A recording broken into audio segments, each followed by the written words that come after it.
गीता विवेचना क्रम के हम 5वें अध्याय में प्रवेश कर गए हैं। आज हम लोग गीता का 5वां अध्याय, जिसमें श्लोक 1 से लेकर 14 तक व्याख्या करेंगे। इस अध्याय में 29 श्लोक हैं और पूरा अध्याय कर्म योग और कर्म सिद्धांत के ऊपर आधारित है।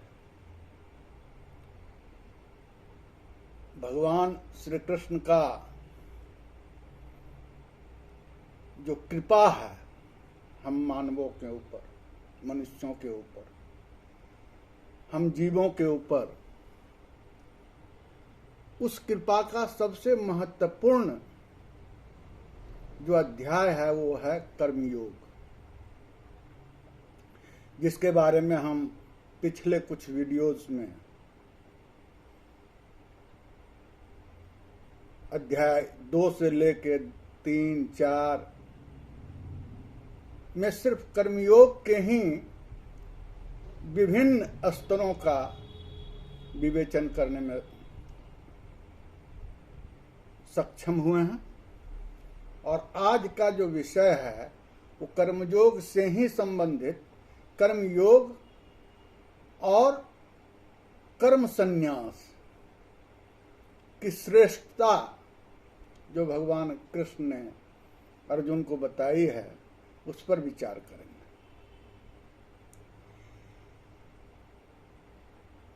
अर्जुन चारों अध्याय तक कृष्ण की बातें सुनता रहा। कई जगह उन्होंने प्रश्न भी किया और सारे प्रश्नों का जवाब भी भगवान ने दिया है और उसकी समझ भी बढ़ी है। जिस तरह से हम लोग किसी चीज का अध्ययन करते हैं तो कम से कम उस चीज के बारे में जानकारी हासिल होती है और कुछ न कुछ उस विषय में प्रगति हुई है, ऐसा महसूस किया जाता है। उसी तरह से अर्जुन का भी जो प्रश्न करने का अंदाज है उससे ये पता चलता है कि उसको भगवान श्री कृष्ण के उपदेश का असर पड़ने लगा। तीसरे अध्याय में भी उसने एक प्रश्न किया था कि आप बताइए ज्ञान निष्ठा और कर्म निष्ठा इसमें कौन श्रेष्ठ है। वहां भी भगवान कृष्ण ने अर्जुन को बताया था कि जो कर्म का निष्ठा है वो ज्ञान निष्ठा से ज्यादा श्रेष्ठ कर। यद्यपि दोनों अपने अपने क्षेत्र में महत्वपूर्ण है, दोनों अलग अलग साधन। ठीक उसी तरह का प्रश्न जो है अर्जुन 5वें अध्याय के पहले श्लोक में करता है। अर्जुन पूछता है भगवान से कि आपने कर्म योग के बारे में बहुत सारी विशेषताओं का बखान किया, कर्म संन्यास के बारे में आपने बताया। अब मैं तो पुनः कन्फ्यूज्ड हो गया हूं कि कर्मयोग श्रेष्ठ है या कर्म संन्यास। अब बताइए ये दोनों जो मार्ग हैं, साधन हैं, इस दोनों साधन में कौन सा सर्वश्रेष्ठ साधन है जिसको हमें पालन करने की आवश्यकता है। भगवान का कहना है कि तुम यदि कर्मयोग के बारे में और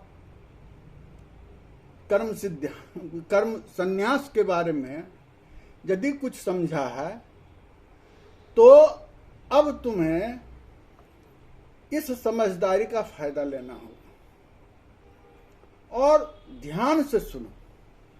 भगवान श्री कृष्ण उसको समझाते हैं श्लोक 2 में, और सिर्फ उसी को नहीं, हम सबको, हम लोग भी उसी तरह का प्रश्न करते हैं जो हम अपनी जिंदगी में विभिन्न स्तरों को, विभिन्न समस्याओं को झेलते हैं और उसके निवारण में सोचते हैं कि हमें कर्मयोग में लगा रहना चाहिए या इस कर्म से संन्यास ले लेना चाहिए।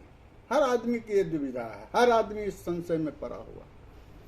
उसी तरह से अर्जुन भी इस संशय में है कि हमें क्या करना चाहिए, कर्म योग करना चाहिए, इस साधन को अपनाना चाहिए या कर्म संन्यास का।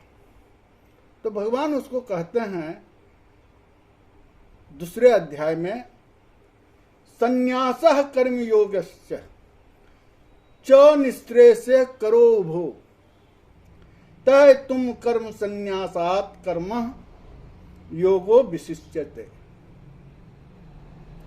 कर्म संन्यास और कर्म योग ये दोनों ही परम कल्याण के करने वाले हैं, परंतु उन दोनों में भी कर्म संन्यास से कर्म योग साधन में सुगम होने के कारण श्रेष्ठ है। भगवान स्पष्ट करते हैं कि देखो, कर्म योग और कर्म संन्यास दो साधन हैं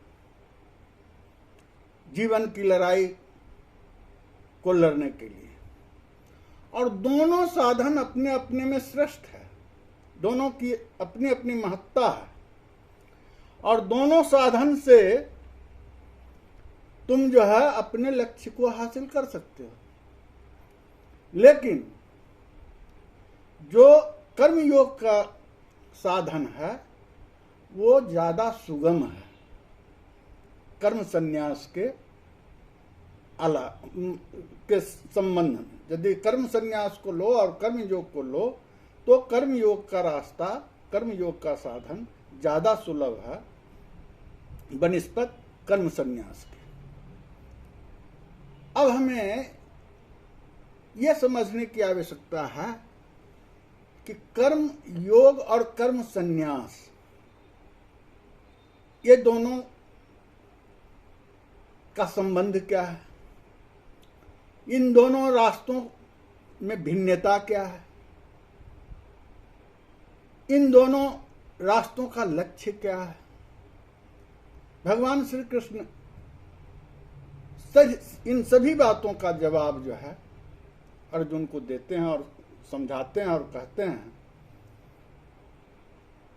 कि तुम दोनों साधनों के बारे में सोचो, लेकिन मेरा कहना यह है कि तुम यदि कर्म योग के रास्ते पर चलो तो ये ज्यादा सुलभ है, साधन सुलभ है और तुम इसमें सिद्ध हो जाओगे, तुम्हें मोक्ष मिल जाएगा, तुम अपने लक्ष्य को हासिल कर लोगे, परमात्मा से तुम्हारा साक्षात्कार संभव हो जाएगा और जो तुम्हारा कर्तव्य है उस कर्तव्य का निर्वहन भी तुम सफलतापूर्वक करने में सक्षम हो जाओगे। तो थोड़ा सा पहले हम समझें कि कर्म संन्यास और कर्म योग में संबंध क्या है। कर्म दोनों में है, कर्म योग में भी और कर्म संन्यास में भी। योग और उधर संन्यास। योग का मतलब क्या होता है और संन्यास का मतलब क्या होता है। योग का मतलब जुड़ना, किसी चीज को जुड़ना को योग कहते हैं। कर्म योग में जो कर्ता है जीव, कर्म योग का कर्ता जीव होता है, वो जोड़ता है किससे? ईश्वर से, भगवान से जुड़ता है। अपने कर्मों को करने के लिए जो भगवान से जुड़ता है, भगवान से किस लिए जुड़ता है? तो उसे संन्यास लेना है आसक्ति से, फलासक्ति से। जो वो कर्म करना चाहता है उस कर्म का जो फल है उसको वो अर्पित करना चाहता है भगवान को, इसलिए वो भगवान से जुड़ना चाहता है। तो कर्म योग में भी संन्यास है, संन्यास किससे है? तो फलासक्ति से, फल से, जो आसक्ति है, जो सांसारिक चीज है, जो भौतिक चीज है, जिसके लिए वो अपनी ज्ञान इंद्रियों और कर्म इंद्रियों के द्वारा कर्म करता है, जो उसका मन और बुद्धि जो है जिस चीज को हासिल करना चाहता है, उसको त्याग करके, उसके फल को त्यागना भगवान से जुड़ने के साधन के समान। वो कहता है कि हम अपने फल को अर्पित करते हैं आपके ऊपर, फल का हम त्याग करते हैं, फल से वो संन्यास लेता है। वो कर्मयोगी जो जीव है, जो करता है, वो ईश्वर अर्पित हो जाता है। वो अपने फल को भगवान के प्रति समर्पित करना चाहता है। तो इस तरीके से भगवान से जुड़ना, कर्मयोग के माध्यम से कर्म, अपने जो निर्धारित कर्म है, जो शास्त्रविद कर्म है, जिस कर्म को करने से किसी विशेष लोकार्थ का हित आता हो, उससे जुड़ना। और कर्म संन्यास क्या है? संन्यास का मतलब होता है त्यागना।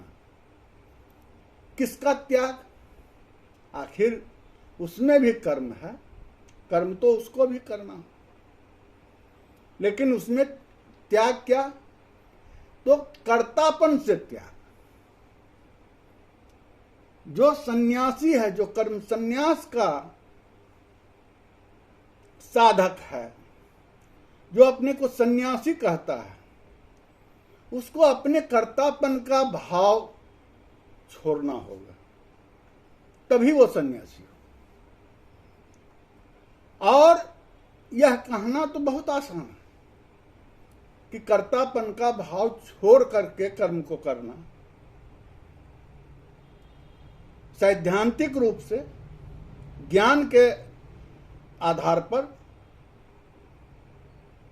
यह कहना आसान है, लेकिन व्यवहारिक तौर पर ऐसा मनुष्य, ऐसा पुरुष, ऐसा व्यक्ति शायद ही कोई होगा जो कर रहा है और अपने को करता नहीं मानता। वह कहता है कि जो हो रहा है वो प्रकृति जन्य, प्रकृति के गुणों से वो अपने आप हो रहा है, ऑटोमेटिक हो रहा है। ये भाव, ये स्थिति किसी मनुष्य का अकर्ता होना एक आदर्श है। आखिर उस सन्यासी को भी कर्म तो करना ही होगा, क्योंकि भगवान तो कह चुके हैं कि बिना कर्म किए मनुष्य जीव रह ही नहीं सकता है। मनुष्य अकर्मा हो ही नहीं सकता। बिना कर्म किए हुए तो शरीर का भी पालन नहीं हो, निर्वाह नहीं हो। जो नित्य कर्म है वो तो करना ही होगा, और करते हुए भी अकर्ता, कर्म में अकर्म और अकर्म में कर्म का जो भाव स्थापित कर दे, वो सन्यासी है, और वो कर्म संन्यास कहा जाएगा। तो कर्म वहां भी नहीं छुड़ रहा है, तो योग वहां भी है। जो कर्म सन्यासी है, योग उसमें भी है, क्योंकि वो भी कर्म कर रहा है, लेकिन कर्म करते हुए भी अकर्ता का भाव है उसमें। ये असल गूढ़ विषय है। काम जो कर रहा है वह कहे कि हम अकर्ता हैं, हम नहीं करते हैं। तो ये गूढ़ विषय को समझने का और इस रास्ते पर चलने का, समझने का, तो जब हम शास्त्र का अध्ययन करेंगे, वेद पढ़ेंगे, उपनिषद पढ़ेंगे, गीता पढ़ेंगे, तो जानकारी, सूचनाएं तो हमें मिल जाएगी। इस ज्ञान को समझ भी ले सकते हैं, लेकिन ज्ञान को अपने ऊपर डिमोस्ट्रेट करना और अपने को सच्चा सन्यासी समझना, तो आज के तो जो साइंटिफिक युग है, जो आधुनिक युग है, इसमें तो रेयरेस्ट ऑफ द रेयर हो सकता है। शायद ही करोड़ों अरबों में एक आध सन्यासी ऐसा होगा जो कर्ता भी बना हुआ है और अकर्ता का भाव है सच्चा रूप में। ऐसे तो सब गेरुआ वस्त्र पहन करके मठाधीश बने हुए हैं। वो तो कर्मयोगी से भी बड़े योगी अपने आप को मानते हैं,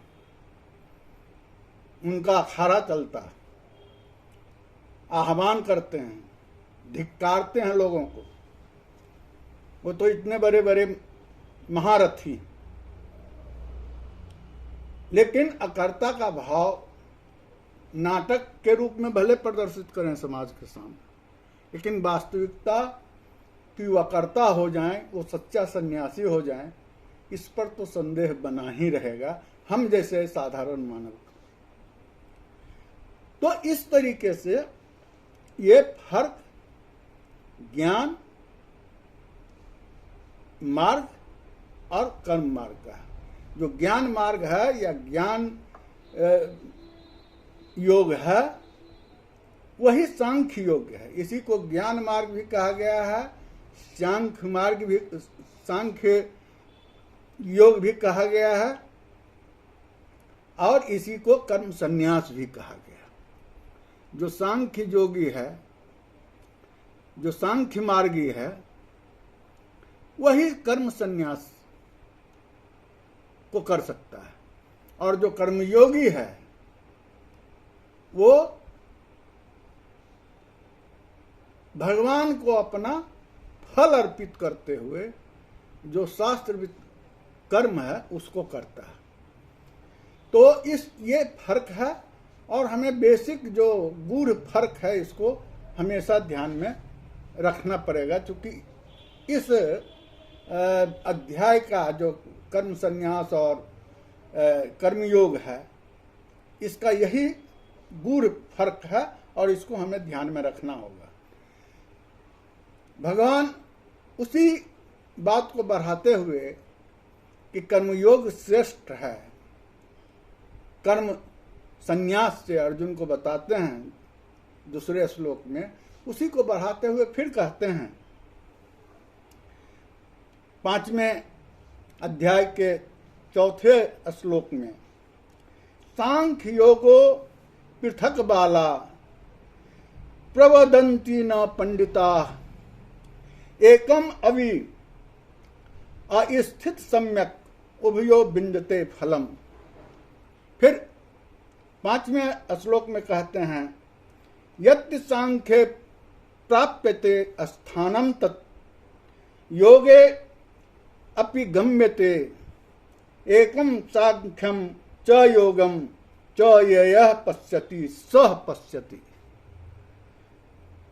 उपयुक्त संन्यास और कर्म योग को मूर्ख लोग पृथक पृथक फल देने वाले कहते हैं, न कि पंडित जन, क्योंकि दोनों में एक में भी सम्यक प्रकार से स्थित पुरुष दोनों के फल रूप परमात्मा को प्राप्त कर सकते हैं।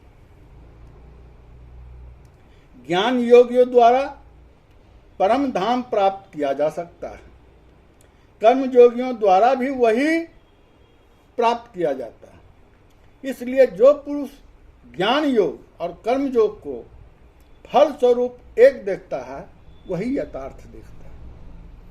भगवान यहाँ स्पष्ट कर देते हैं कि कर्म संन्यास और कर्म योग दो साधन भले हैं, दो रास्ता, लेकिन दोनों रास्ते का मंजिल एक है, और वह मंजिल है परमात्मा की प्राप्ति। तो जो पंडित लोग हैं वो इस बात को समझते हैं, लेकिन जो मूर्ख लोग हैं वो दोनों को कंफ्यूज कर देता है, वो समझने में असमर्थ है, क्योंकि दोनों का अलग अलग रास्ता होते हुए भी मंजिल जब भगवत प्राप्ति है, कैवल्य प्राप्ति है, मोक्ष की प्राप्ति है, तो फल तो एक है। कर्म योग करें सम्यक रूप से, तब भी हम उसी फल को प्राप्त करेंगे, ईश्वरत्व को प्राप्त करने का। और यदि हम कर्म संन्यास के माध्यम से ईश्वरत्व को प्राप्त करना चाहते हैं, तो वह भी मंजिल वहीं जाएगी। ये दोनों रास्ते अलग अलग नहीं हैं, अलग अलग हैं लेकिन मंजिल अलग नहीं है। दोनों का फल एक ही होने वाला है। तो जब दोनों का फल एक होना है, तो इसमें फर्क करने की आवश्यकता क्या है? हमें किसी मंजिल पर पहुंचने की जरूरत है और साधन दो है। तो जो साधन सुलभ होगा, जो साधन ज्यादा आसान होगा, उस साधन को ही अपनाना बुद्धिमानी है। यही भगवान अर्जुन को समझाते हैं कि कर्म योग जो है वो आसान है, इससे तुम अपनी मंजिल को सही ढंग से पा सकते हो। और छठे श्लोक में फिर भगवान कहते हैं, संन्यासः तु महाबाहो दुखम आपते अयोग्यतः योग युक्तः मुनि ब्रह्मम न चिरेण अधिगच्छति।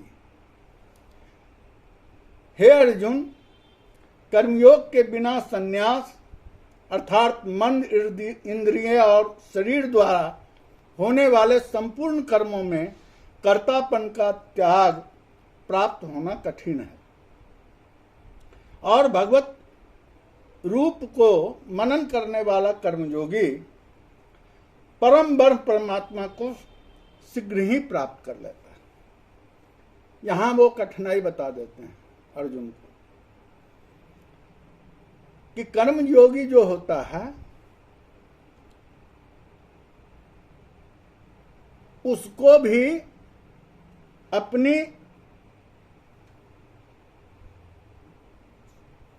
मन, बुद्धि और इंद्रियां हैं, जितनी भी सारी इंद्रियां हैं, उन सबको नियंत्रित करके कर्म करना पड़ता है। कर्मयोगी वही है।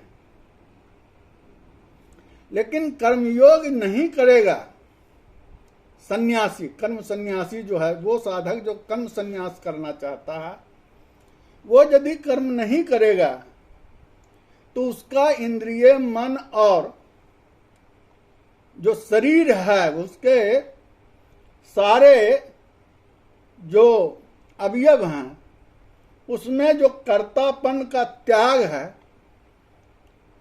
कैसे समाप्त होगा?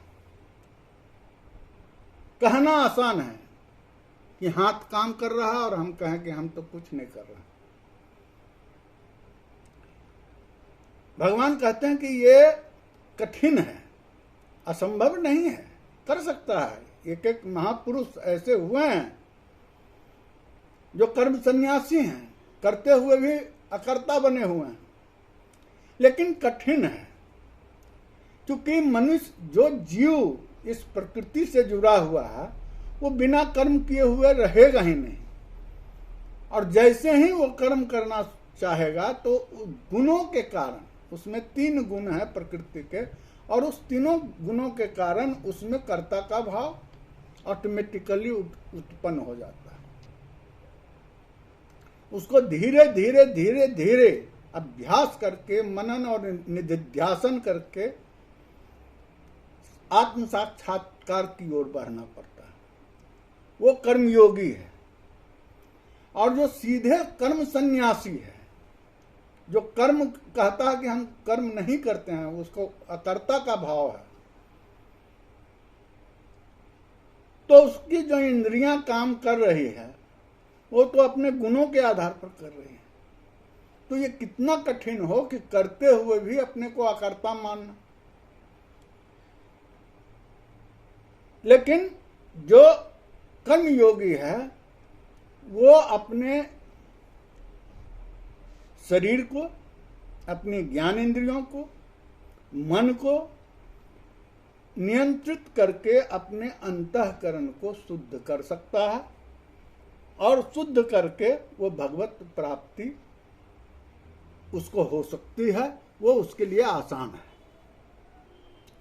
तो इस तरीके से भगवान जो है यह बताते हैं कि ये कर्म संन्यास से कर्म योग जो है वो ज़्यादा सुलभ और साधन से ज़्यादा आसान है। इसको किया जाना उतना मुश्किल नहीं है। यदि कर्मयोग के रास्ते पर मनुष्य चले तो वह भी भगवत प्राप्ति और मोक्ष की प्राप्ति करने में सफल हो सकता है।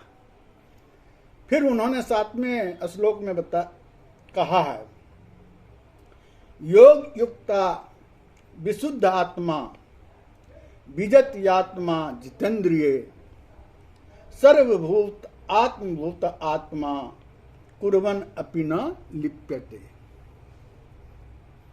यहाँ भगवान कहते हैं कि जिसका मन अपने बस में है, जो जितेंद्रिय है एवं विशुद्ध अंतःकरण वाला है और संपूर्ण प्राणियों का आत्मरूप परमात्मा ही जिसका आत्मा है, ऐसा कर्मयोगी कर्म करता हुआ भी लिप्त नहीं होता। कर्मयोग के बारे में भगवान कृष्ण जो है अर्जुन को पुनः स्पष्ट कर देते हैं। योग युक्त का मतलब होता है वो पुरुष जो अपने आप को ईश्वर से जोड़ लिया है, वो जुड़ गया है, वो फला आसक्ति जो है उससे वो मुक्त होने का साधन अपना लिया है कि वह ईश्वर से जुड़ करके अपने कर्म फल को अर्पित कर देता है। तो वह पुरुष योग युक्त कहलाएगा जो ईश्वर को अपने कर्म का फल अर्पित करने के लिए तैयार है। और विशुद्ध आत्मा, जिसकी आत्मा बिल्कुल शुद्ध है, साक्षी भाव से वो अपने अंदर का जो जीव है, जो कर्ता बना हुआ है, उसको देखते रहता है तो कुछ नहीं करता। कर रहा है कर्ता उसका जीव है, जो ये संकल्प लिया है कि हमको इसके फल से कोई मतलब नहीं, इसको हम ईश्वर को अर्पित करते हैं और अपना वो कर्म में लगा हुआ है। वह कर्म जो शास्त्रवित है, शास्त्रों के अनुकूल है, शास्त्र विहित कर्म है। और जो जितेंद्रिय है, जो अपने सारे इंद्रियों पर जिसका नियंत्रण है, और इंद्रियों पर नियंत्रण किसका होता है? मन का होता है। तो जिस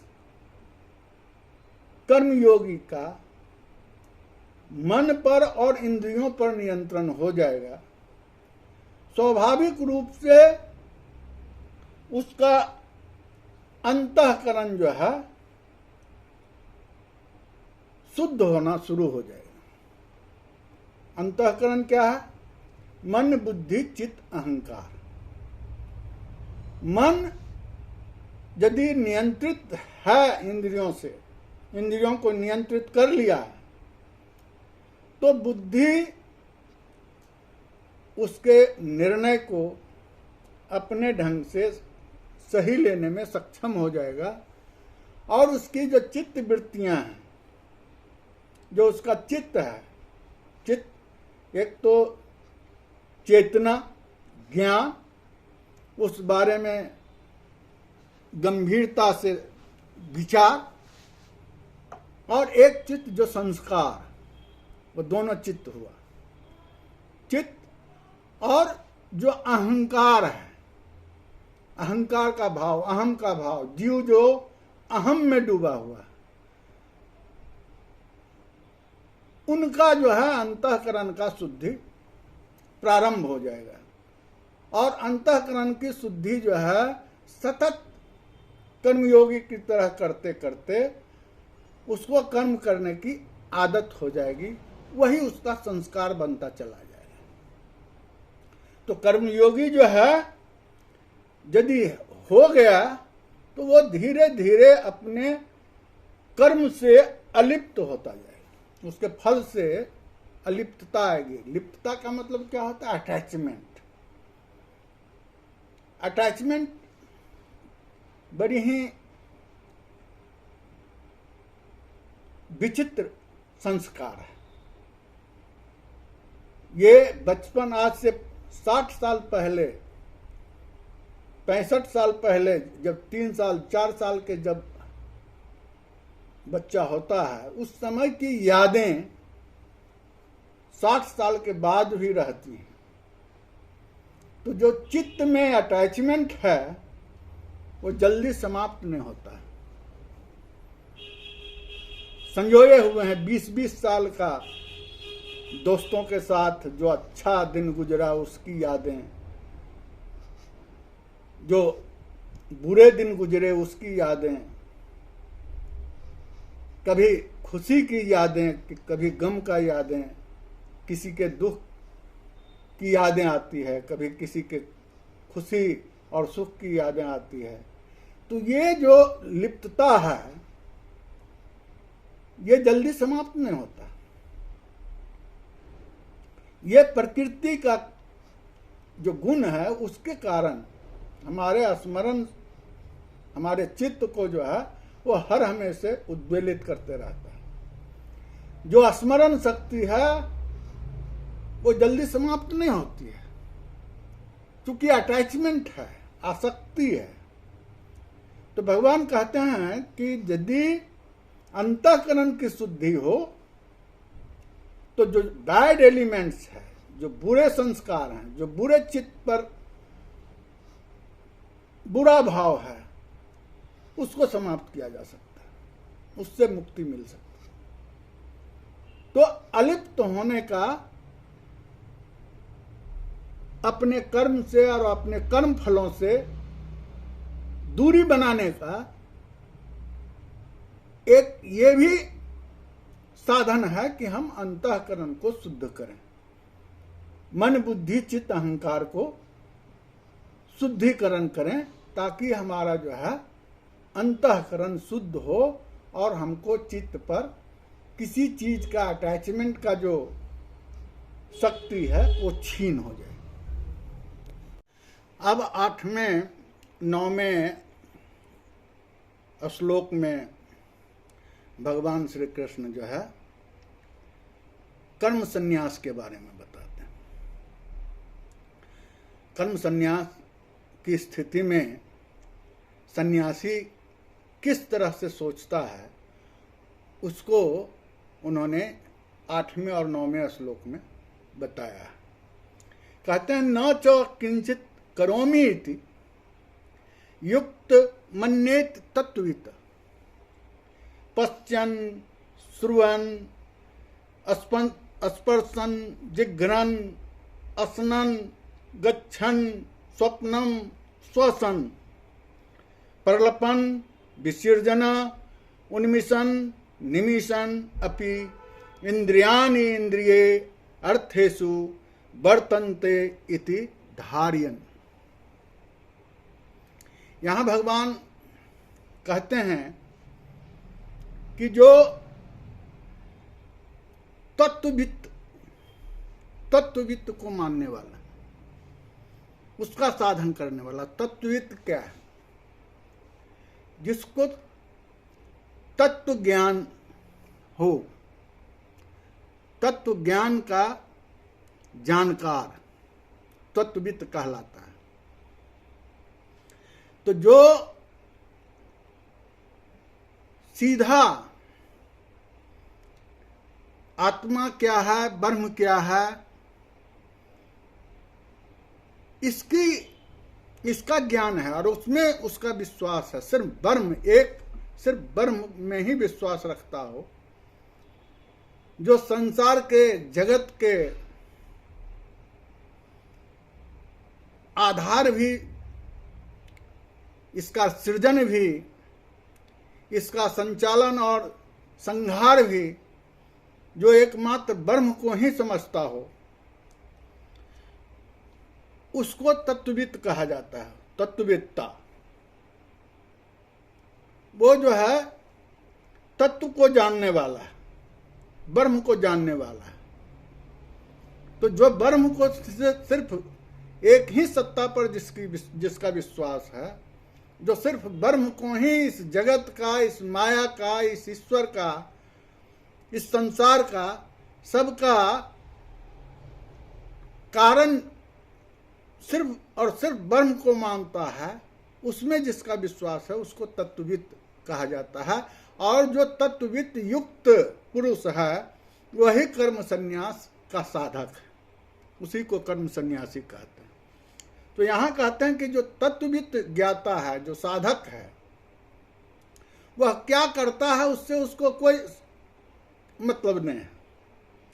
वो क्या देखता है, पश्चन क्या देखता है, श्रवण क्या सुनता है, स्पर्शन क्या स्पर्श करता है, जिघ्रन क्या वो सुगंध लेता है, असनन क्या वो स्पर्श करता है, क्या उसको उसका असर आता है, गच्छन चलता है, स्वप्न सोता हुआ और श्वसन श्वास लेता हुआ, प्रलपन बोलता हुआ भी, विसर्जन अपने शरीर के जो व्यस्त चीज है उसका विसर्जन करते हुए भी, उन्मिशन जो तज्य पदार्थ है उसको निकालते हुए भी, निमिशन जो उसके अंदर का विकार है उसका त्याग करते हुए भी, जो सारे इंद्रियों के क्रियाओं को करते हुए भी अपने को कर्ता मानने को तैयार नहीं हो, अकर्ता के रूप में हो, और यह कहे कि ये जो है प्रकृति प्रदत्त है, गुणों के आधार पर हमारा शरीर अपना अपना काम कर रहा है, तो उससे अपने आप को अलग थलग कहता हो, तो वो जो है वो तत्वविद युक्त पुरुष यानी कर्म संन्यासी है। वही कहते हैं कि जो तत्व को जानने वाला जोगी यद्यपि देखता है, सुनता है, स्पर्श करता है, सूंघता है, भोजन करता है, गमन करता है, सोता है, श्वास लेता है, लेकिन वह जानता है कि वह स्वयं कुछ नहीं कर रहा, बल्कि बोलते हुए, त्यागते हुए, ग्रहण करते हुए, आंखें खोलते हुए और बंद करते हुए उसे यह ज्ञात होता है कि प्राकृतिक नियमों के अधीन अंग वस्तुओं के साथ संलग्न है और यह कार्यों का होना एक प्राकृतिक क्रिया है, इसके लिए उसमें वह लिप्त नहीं होता है।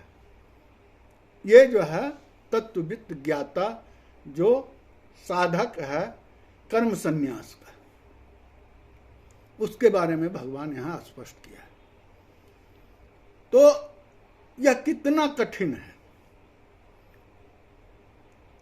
बोलते हुए भी, चलते हुए भी, खाते हुए भी, सोते हुए भी, अपना जो नित्य कर्म है वो करते हुए भी अपने को अकर्ता मानना, ये कर्म संन्यास है जो एक मुश्किल का काम है, ये सभी के बस का बात नहीं है। और इसी बात को स्थापित करने के लिए भगवान श्री कृष्ण जो है 13वां श्लोक में भी इसकी पुष्टि करते हैं और कहते हैं सर्व कर्माणि मनसा संन्यास्ते सुखम बसी नौ द्वारे पुरे देहि न एवं कुर्वोन कार्यम। जो अपनी भौतिक प्रकृति को नियंत्रित में करके यानी इंद्रियों को बस में करके अपने मन को संसार के मोह से मुक्त कर लेता है, वह इस संसार में सब कुछ करते हुए भी न कुछ करता और न ही किसी कार्य का हेतु बनता है। वैसा जोगी है, वैसा जो सन्यासी है, वो नौ द्वार के इस शरीर रूपी नगर में सुख से निवास करता है। जो 8वें 9वें श्लोक में कर्म संन्यास के बारे में भगवान ने बताया है, उसको यहाँ स्पष्ट करते हुए कहा कि जो जीव है, जिसको शरीर मिला है, इसमें 9 द्वार है। इस 9 द्वार वाले शरीर रूपी नगर का जो है नगरपति, जो आत्मा है, वो राजा बना हुआ और वो सुख से निवास कर रहा है, उसको कोई मतलब नहीं है। उसका मानना है कि ये जो प्रकृति प्रदत्त शरीर बना है, इंद्रियां बनी है, वो अपने गुणों के अनुसार से अपना गुण में रत है, अपने कर्मों में व्यस्त, उसमें उसका कोई लेना देना नहीं, और अपने को वो अलिप्त मानता है उन कर्मों से जो उनके शरीर की इंद्रियां, उसका शरीर का मन, चित्त, अहंकार यानी अंतःकरण इत्यादि जो कुछ भी कर रहा है, उन सभी से अलिप्त है वो साधक, जो तत्वविद है। वह अपने को कर्ता नहीं मानता है, और वो जो नगर है, नगर द्वार है, 9 मुखी द्वार जो है, 9 मुख क्या है? तो 2 आंख है, 2 नाक है, 2 कान है, 1 मुंह है, 7 तो ये हुआ, और 1 जो है मन है।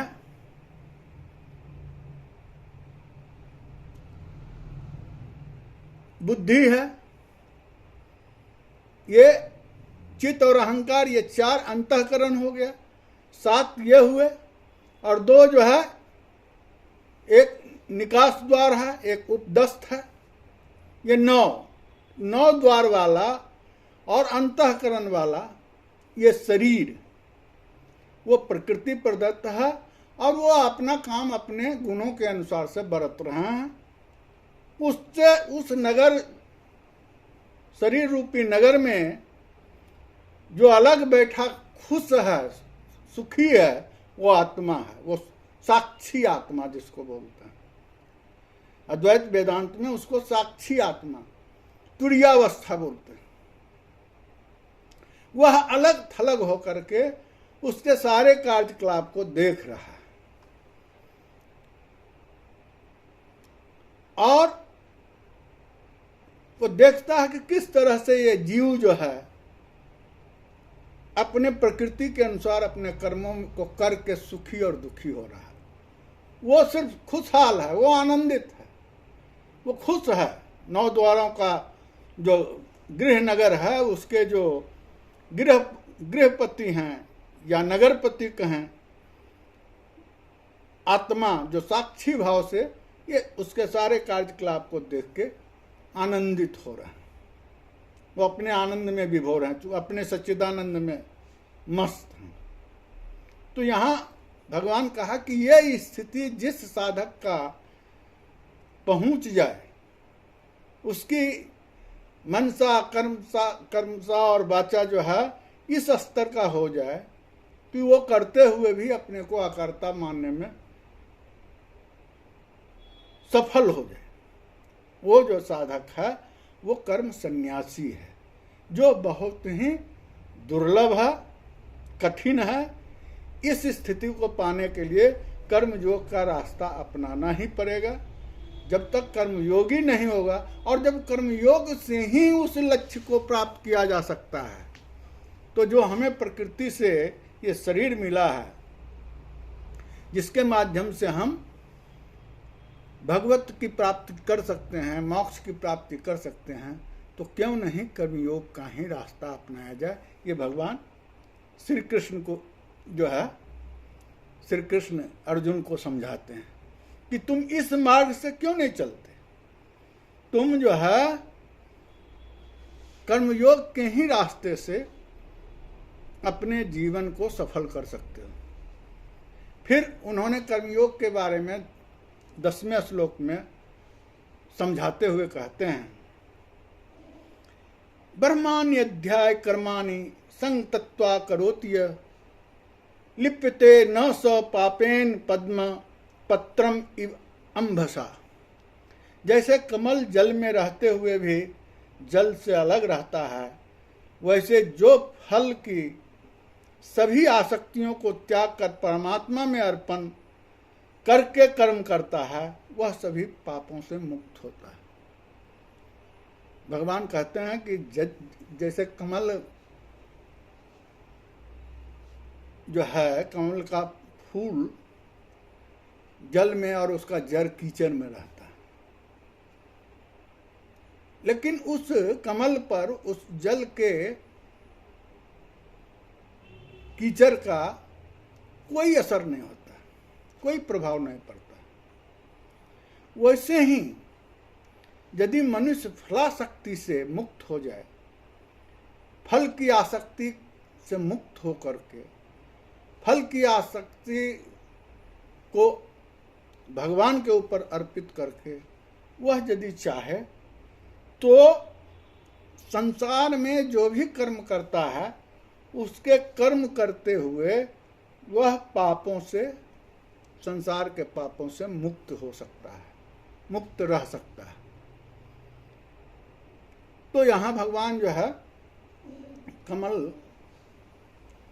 के इस प्रकार भगवान ने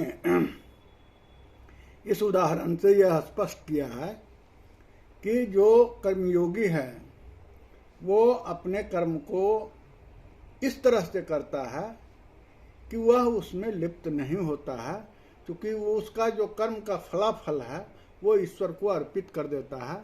इसलिए जो कुछ भी करता है वो ईश्वर के हाथ में जाएगा और वो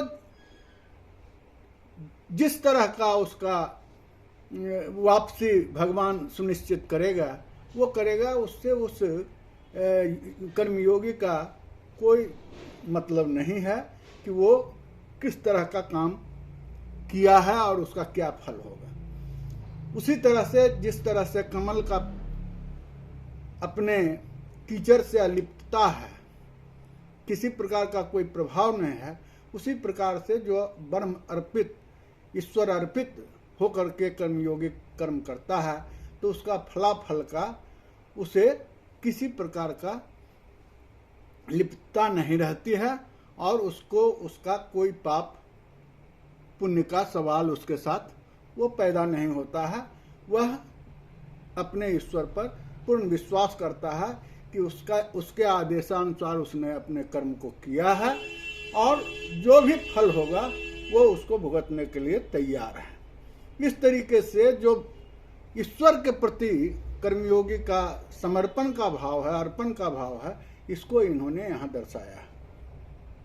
फिर 11वें श्लोक में भगवान कहते हैं कर्मयोग के ही बारे में, कायेन मनसा बुद्धया केवल इंद्रिये अपि योगिनः कर्म कुर्वन्ति संग त्यक्त्वा आत्मशुद्धे। एक कर्मयोगी सभी आसक्तियों का त्याग करके अपने शरीर, मन, बुद्धि और इंद्रियों का प्रयोग सिर्फ अपने अंतःकरण की शुद्धि के लिए करता है। क्यों करता है कर्मयोगी? यहाँ भगवान बताते हैं कि वो जो कुछ भी कर्म करता है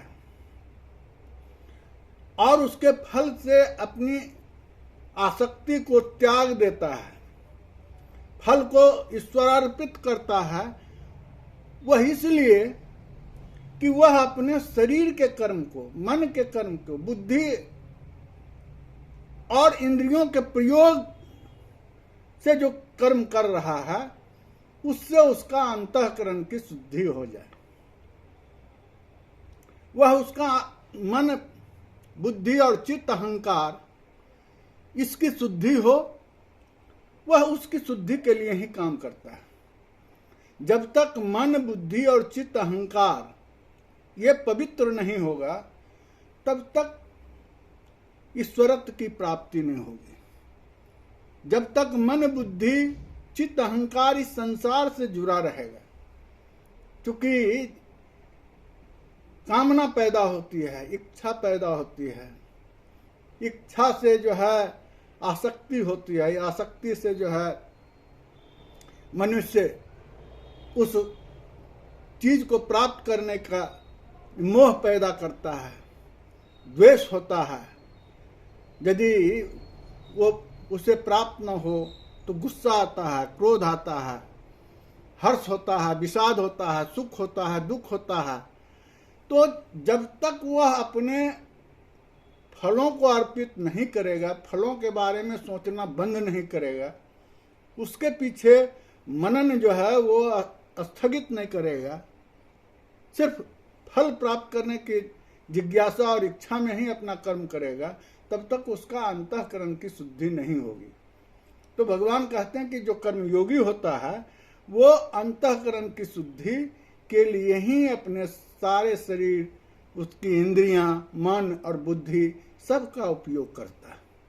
और जब अंतःकरण शुद्ध हो जाता है तब वह मनुष्य जो है अपने कर्म को करके ईश्वरत्व को प्राप्त कर लेता है, क्योंकि ईश्वर की ही कृपा से उसका सारा कार्य हो रहा है, ऐसा वो सोचता है। और इसी सोच से भगवान फिर कर्म योग के ही विशेषता बताते हुए 12वें श्लोक में कहते हैं, युक्तः कलम फल त्यक्त्वा शांतिम आपनोति। युक्तः कर्म फल त्यक्त्वा शांति आपनोति नैष्टिकम अयुक्तम कार्य कारणय फलय शक्ति निबद्धते। जो ईश्वर में सच्चा श्रद्धा रखता हो और फल की सभी इच्छाओं का त्याग कर दिया हो, वो कर्म करते हुए भी परम शांति को प्राप्त करने में सफल हो जाता है। और वही जो दूसरा व्यक्ति है जो सकाम कर्म करता है, किसी इच्छा से, कामना से काम करता है, वह व्यक्ति जो है, वह पुरुष जो है, वह कर्म के फल के बंधन में बंध जाता है। यानी सकाम कर्मयोग नहीं हो सकता। यदि हम स्वर्ग की भी इच्छा से कोई कर्म करें, पुण्य की ही इच्छा से हम यदि कोई कर्म करें कि हम कोई इससे पुण्य होगा और हम स्वर्ग में जाएंगे, और यदि चित्त की शुद्धि नहीं हुई है, अंतःकरण शुद्ध नहीं हुआ है, हमने फल को ईश्वर के प्रति अर्पित नहीं की है, विश्वास नहीं किया कि भगवान जाने कि हम जो कर्म कर रहे हैं इससे पुण्य होगा या पाप होगा, हम तो अपना कर्म कर रहे हैं। लेकिन यदि कोई व्यक्ति कर्म करता हो और वह अच्छा कर्म कर रहा है, दान का काम करता है, गरीबों की भलाई का काम करता है, मंदिर बनाता है, धर्म का काम करता है, अनाथालय बनाता है, निरीह और गरीब लोगों का आश्रय के लिए काम करता है, दान देता है, लेकिन यदि उसके अंदर का अहंकार उसको नहीं छोड़ता तो उसका अंतःकरण शुद्ध नहीं होता, क्योंकि वह किसी लोभ से, जब जहां लोभ है वहां क्रोध है, मोह है, आसक्ति है। तो भगवान यहां कहते हैं कि यदि कोई सकाम कर्म करता है तो वो कर्म फल के बंधन से बंध जाएगा, उसको फिर पुनर्जन्म लेने की जरूरत होगी और अपने कर्म फल को, जो उसे सिंचित कर्म और प्रारब्ध कर्म के माध्यम से भुगतना है, उसके लिए उसका फिर पृथ्वी पर, धरा पर पुनर्जन्म लेना अवश्यंभावी होगा। लेकिन जो कर्मयोगी है, जो कर्म फल को अर्पित कर दिया है ईश्वर के प्रति, तो वो जो कुछ भी कर्म करेगा और उसका इवन यदि साक्षात्कार हो जाता है, ईश्वरत्व की प्राप्ति, सच्चा कर्मयोगी हो जाता है, तो उसका जो प्रारब्ध कर्म भी है, जो सिंचित कर्म भी है, जो काम्य कर्म भी इस जन्म में कर रहा है, उसका फल इत्यादि सब समाप्त हो जाएंगे, भस्मीभूत हो जाएंगे। क्योंकि भगवान ने कहा है कि जब ज्ञान हासिल हो जाएगा, ईश्वरत्व की प्राप्ति होगी, तो जितने सारे कर्म फल हैं वो सब समाप्त हो जाएंगे, सब जल के भस्माभूत हो जाएगा। तो यहाँ जो है भगवान ये स्पष्ट रूप से कहते हैं कि मनुष्य जो है अपने कर्म का अपना मालिक है, और वह यदि अपने कर्म को अनासक्त भाव से करता है तो वो इस जन्म में ही अपने सारे कर्म बंधनों से मुक्त हो जाएगा। फिर जो है 14वें श्लोक में भगवान कहते हैं, न कृतत्वम न कर्माणि लोकस्य सृजति प्रभु न कर्म फल संयोग स्वभाव वस्तु प्रवर्तते। परमेश्वर मनुष्यों के न तो कर्तापन की, न कर्मों की और न कर्म फल के संयोग की रचना करते हैं, किंतु स्वभाव ही बरत रहा है। यहां भगवान बिल्कुल स्पष्ट करती है। कई लोगों की ये मान्यता होती है कि जो कुछ भी हो रहा है सब भगवान की कृपा से हो रहा है, हम जो कुछ भी करते हैं भगवान की कृपा से करते हैं, भगवान करा रहा है। हम नहीं करते हैं, जो भगवान चाहते हैं वही होता है। ये धारणा जो स्वाभाविक रूप से भक्त जन बन करके जो अपने मठाधीश से प्रवचन में सुनते हैं, यह भी गलत है। ये गलत धारणा का विस्तार है। भगवान ने प्रकृति की रचना बेशक किया हो, क्षितिजल पावक गगन समीरा जो 5 भूत है इसकी रचना की हो,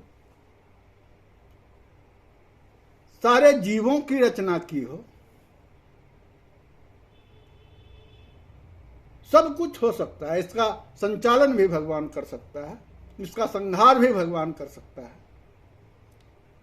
लेकिन हम जो इंडिविजुअल जो जीव जिसको भगवान ने सारे गुण दिए, प्रकृति ही बनाई और प्रकृति से ही यदि हमें गुण मिला है तो सात्विक भी मिला है, तामसिक भी मिला है और राजसिक भी मिला है। तीनों गुण हैं।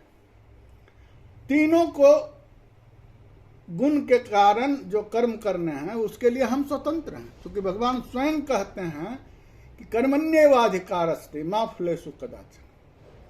कर्म करने के लिए तुम जो है स्वतंत्र हो, कर्म करने का अधिकार तुम्हारा है, तुम करता हो। तुम यदि तामसिक कर्म करोगे, दुख पहुंचाने वाले करोगे, पाप कर्म करोगे, उसका फल तुम्हें ही मिलेगा। जैसा करोगे वैसा। पुण्य का काम करते हो, सात्विक काम करते हो तो सात्विक फल मिलेगा। जैसा करोगे वैसा पाओगे। अब आपके करने की है ये सोच के कि ईश्वर ने हमें ये गुण दिया है और इन गुणों का हम भरपूर प्रयोग करें। हम यदि सात्विकता को एडॉप्ट करेंगे तो हमें सात्विक गुण का ही फल मिलेगा, ईश्वर देगा। ईश्वर थोड़े हमारे कमाई को खाएगा। हम प्रसाद चढ़ाते हैं ईश्वर को, ईश्वर के नाम ईश्वर थोड़े खाता है, खाते तो हम ही हैं। ये तो सिर्फ ईश्वर का बहाना है, संयोग मात्र है। खाने का तो काम हम ही करते हैं उसके बहाने। जैसे कह देते हैं कि जो हम करते हैं वो सब का करता धरता यही भगवान है, ऐसा है नहीं। ये सब सिर्फ हमारे मन का आडंबर है। जीवों का जो है आकुलता है, व्याकुलता है। जीव अपने दोष अपने ऊपर नहीं लेना चाहता, अपनी गलती को, अपने गिल्ट को नहीं महसूस करना चाहता, इसलिए आसान है कि किसी के ऊपर थोप दो। अच्छा करते हैं तो हम और बुरा करते हैं तो भगवान। जब कुछ हो जाएगा, दुख का बात होगी, तो जो पड़ोसी और मित्र आएंगे, कहे भगवान की मर्जी, भगवान किया है, क्या करोगे, उनसे क्या कर सकता है कोई, इस तरीके का दिलासा। लेकिन नहीं, हरेक जीव अपने कर्मों का फल भुगतता है, वही करता है और वही भुगतता है। यदि वह कर्मयोगी के रूप में करेगा तो कर्म का फल अर्पित करके कर रहा है, निश्चय ही वो कर्मयोगी आनंद के रास्ते पर आएगा। वो कभी भी ब्लेम गेम नहीं खेलेगा, वो ईश्वर को इसके लिए दोषी नहीं ठहराएगा। तो इस तरीके से 14 श्लोक तक हमने अभी बात की है, लेकिन बहुत सारा संदेश मिला। हम जो कर्मयोग और कर्म संन्यास का संबंध और इसका जो विरोध है, भेद है, ये भली भांति समझते हैं। विरोध तो कुछ नहीं है, कंट्राडिक्टरी नहीं है, बल्कि सपोर्टिव है। कर्म संन्यास कर्मयोग के बिना नहीं हो सकता, और कर्मयोग जो है वो स्वयं संपूर्ण साधन है। ईश्वर कहते हैं कि वह ईश्वरत्व प्राप्त करने का संपूर्ण साधन है, लक्ष्य तक पहुंचने का इंडिपेंडेंट ऑटोनोमस स्वयंभू साधन है, और इससे ईश्वरत्व को प्राप्त किया जा सकता है, मोक्ष की प्राप्ति हो सकती है। यदि कर्म संन्यासी है तो वो भी ईश्वरत्व को प्राप्त करेगा ही, ये निश्चित है, क्योंकि वो तो ईश्वरत्व के ईश्वर में ही स्थित होकर ही अपने कर्म को करता है। वो तो अपने को कर्ता भी नहीं मानता, लेकिन बिना कर्म किए वो भी नहीं रह सकता है। दूसरा यह है कि जो कर्म सन्यासी है वो सिर्फ अपने लिए करता है, अपनी जिंदगी को, वो जो जीवन उसका मिला है, उसका जो शरीर मिला है, उसकी पूर्णता को वो प्राप्त करता है। लेकिन जो कर्मयोगी है वो लोकहितार्थ, वो जब कर्म करता है तो संसार को फायदा होता है, पूरे प्रजाति को फायदा होता है, जीवों को फायदा होता है, मनुष्य जाति उससे धन्य धान्य होता है। और हमारा तो, हमारी ये जो धरती, भारत की धरती है, तो इंस्टांसेज है कर्मयोग का और कर्म संन्यास का, दानवीर का।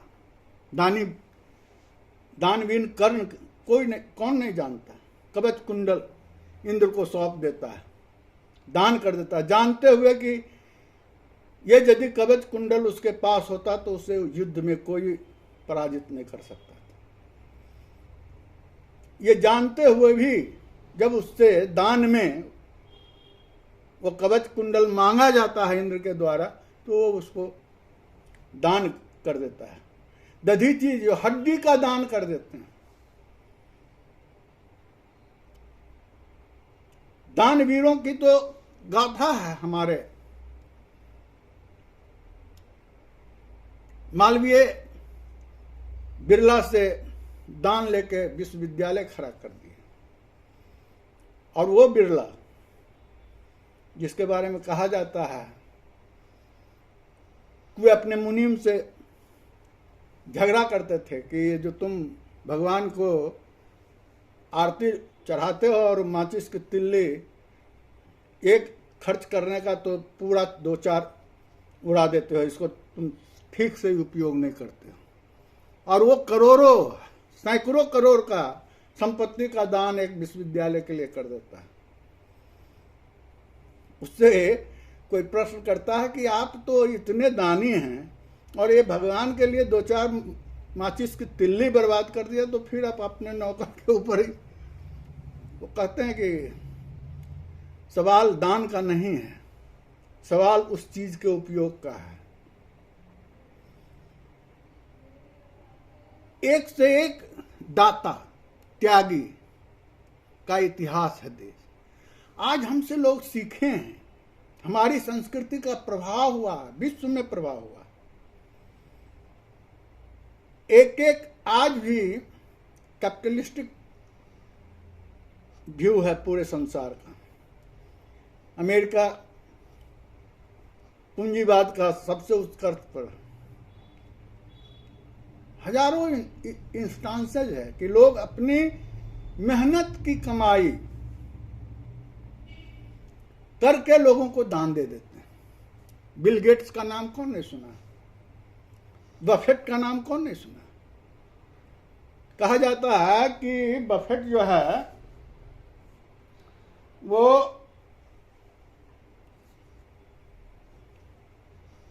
88 बिलियन का वर्थ है उसका, टोटल कैपिटल वैल्यू, और अब तक वो जो है 42 बिलियन डॉलर जो है डोनेट कर चुका है।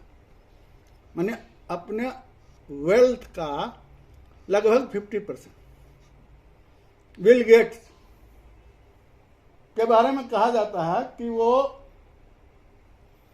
8 बिलियन डोनेट कर दिया है और मात्र उसके पास तो $2 मिलियन वेल्थ बचा है, और उस दान से गरीबों के पढ़ाई में, एजुकेशन में, हेल्थ में इत्यादि में खर्च करने का। तो एक से एक दानी हुए, अभी भी हो रहे हैं। क्योंकि मानव तो सब जगह है, सबकी मानवता है, सब समझते हैं कि इस धरती पर आए तो खाली हाथ आए और खाली हाथ जाना है। तो जो हमने अर्जित किया है, ज्ञान अर्जित किया है, धन अर्जित किया है, जो कुछ किया है, इसको हम यहीं का यहीं इक्वली यदि नहीं संभव हो तो जस्टिफाइड मैनर में सही ढंग से उसका वितरण करके इस लोक हित में ही खर्च कर दें तो हमें जो है शांति प्राप्त होगी। अगला जन्म जो है लें या ना लें, मुक्ति मिले या ना मिले, लेकिन हम शांति से अपना इस जीवन को सफल मान के जी लें, ये आकांक्षा।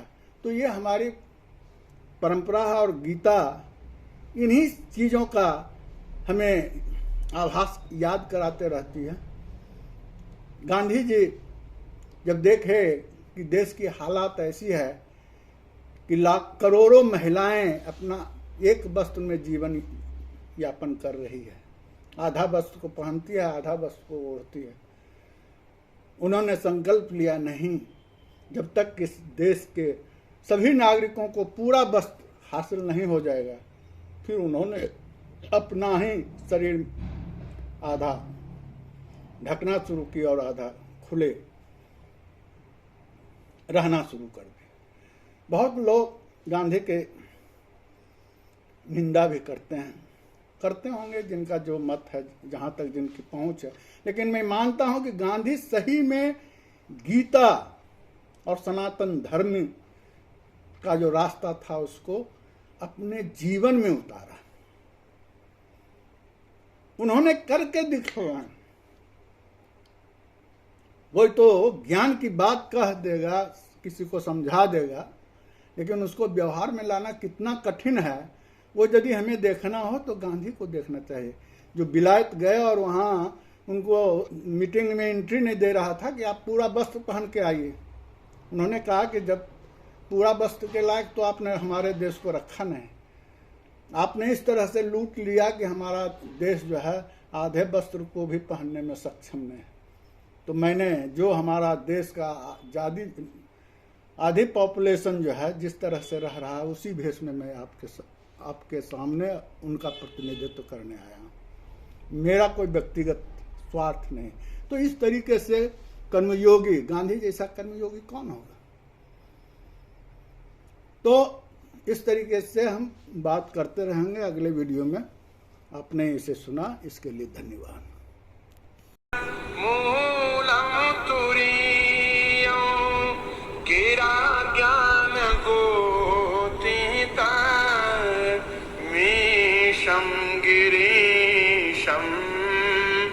करालं महाकाल कालं कृपालं करालं महाकाल कालं कृपालं गुणागार संसार पारं नतोऽहं तुषारादृशं